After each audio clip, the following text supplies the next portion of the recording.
In today's video, let's take a look at the way that you recover deleted AOL emails.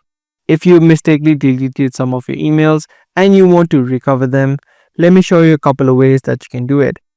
Now, in a normal situation, whenever you delete a message, it would land up on the trash section. So if you just head over to the trash section, you'll be able to view all of the messages that were deleted. To recover from this section only, you can just tap and hold any message, and then you can tap on move on the bottom and then select the section where you want it to move.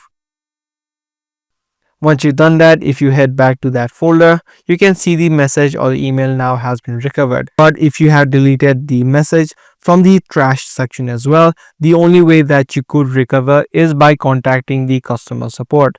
So to do that, head over and open up a web browser and search for help.aol.com.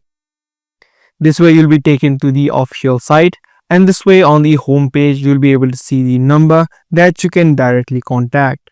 Now, this is not a guaranteed solution where all of your emails could be recovered. The sooner you contact them, it's going to be better. So as soon as you delete a mail, make sure you contact them as soon as possible. What you can also do is tap on the chat bot on the bottom right and have a chat with a virtual assistant and see if there is any help. So those are the few ways that you can recover deleted emails in AOL Mail. If this video was helpful to you, be sure to subscribe and also give this video a thumbs up. That's all for today. I'll see you in the next video.